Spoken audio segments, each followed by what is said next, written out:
Oh man, so a huge warning for anybody using Binance. Binance have just suspended fiat currencies on their US platform. Bitcoin here getting rejected from an important level. Guys, if you have any money tied up in Binance US, which is fiat currency, consider this your warning to get those funds off. The SEC case is finally starting to take a crumbling effect on Binance, who have now said they're going to switch across to becoming a crypto-only exchange for now. This is because payment and banking providers suspended USD channels due to the Securities and Exchange lawsuit against Binance. Banking partners intend to halt USD payment channels by June the 13th, guys. Remember the Operation Choke Point? Yes, this is exactly how US regulators start to choke crypto. They stop all your on-ramps onto crypto. So soon you don't have a way to get your fiat on or can't get your fiat off of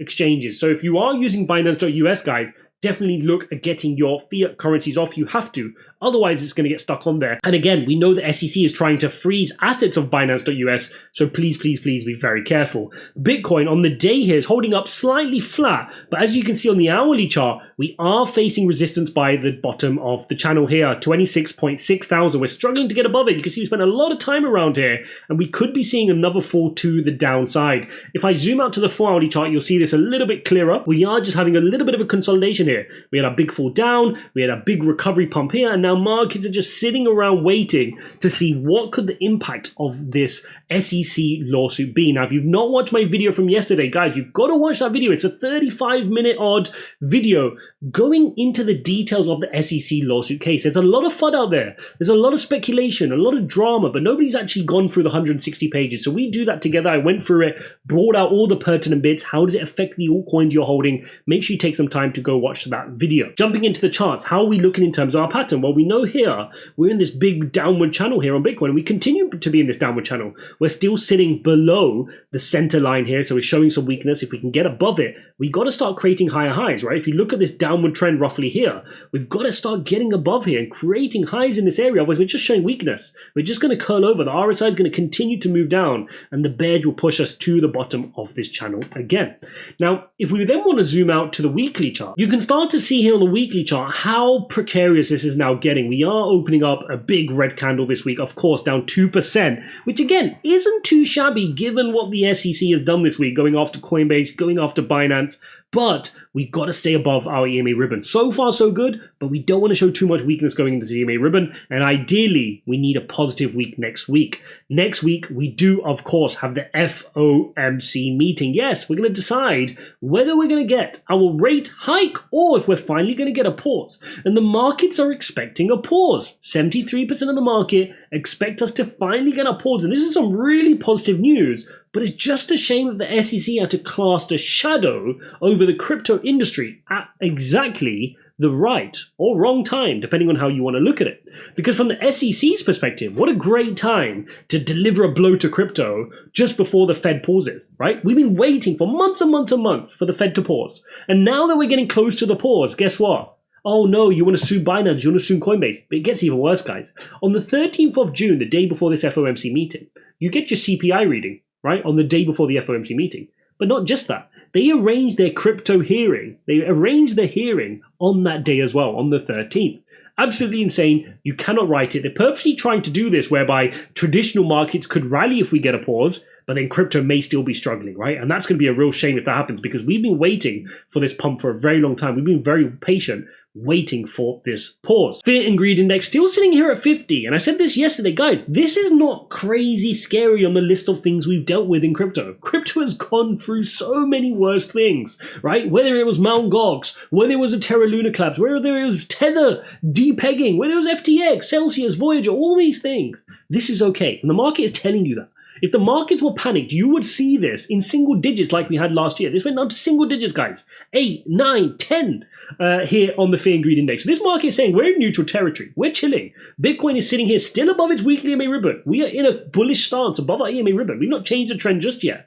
The lines are still flipping, right? So if we can get through this week, which will now be 2 bad weeks in a row, and start posting a positive week if we get the Fed pausing, then we can start working our way back past 30 and 31,000 here on the Bitcoin price. So all to play for here right now. I'm personally making sure that I'm in the market. I would not want to be out of this market right now. I'm not scared of this market whatsoever.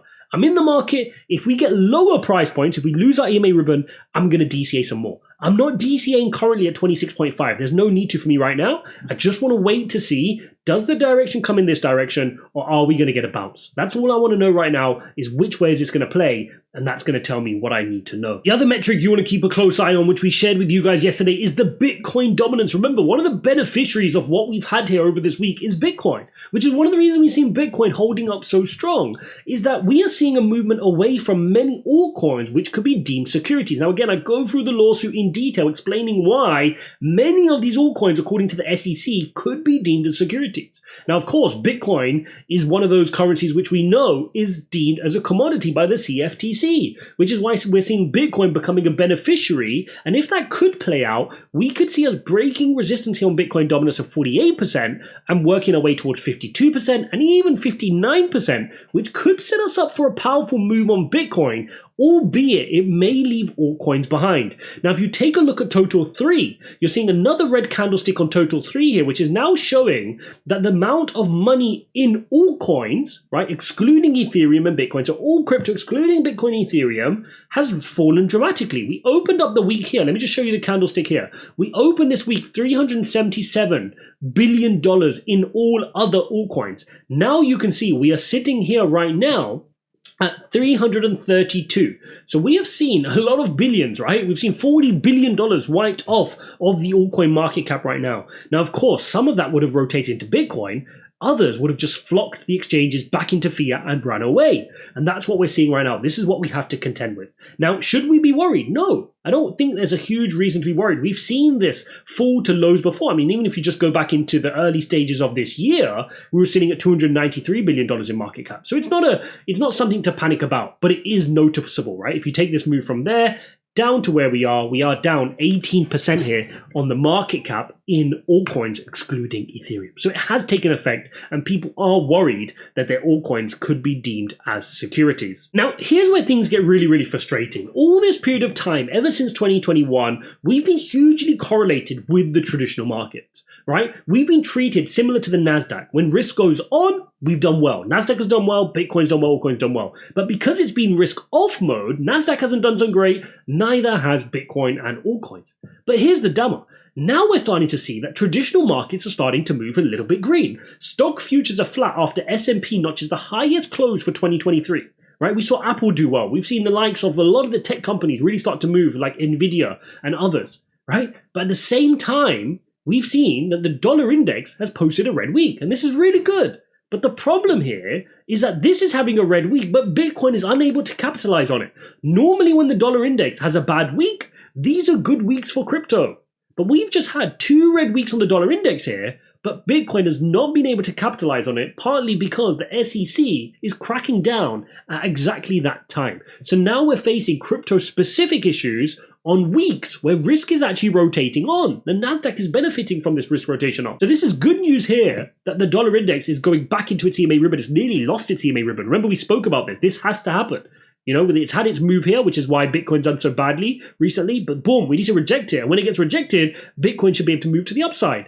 But not if we keep having the SEC going after Bitcoin and giving us crypto-specific FUD to worry about. So this is a bit of a nuisance right now that's going on, but overall that's good, because if we can get over the SEC nightmare, if we can get over the pain, and dollar index continues to move downside, then risk can rotate on, and it's only a matter of time before that money starts flowing back into Bitcoin. Hopefully you guys enjoyed this update. If you appreciate these updates on a Friday, smash all the likes. Don't forget to subscribe. Go watch this video to get the nitty-gritty of how to trade. We're talking all the details, all the things I've learned of how to actually trade. Go watch that, and I'll see you in the next one.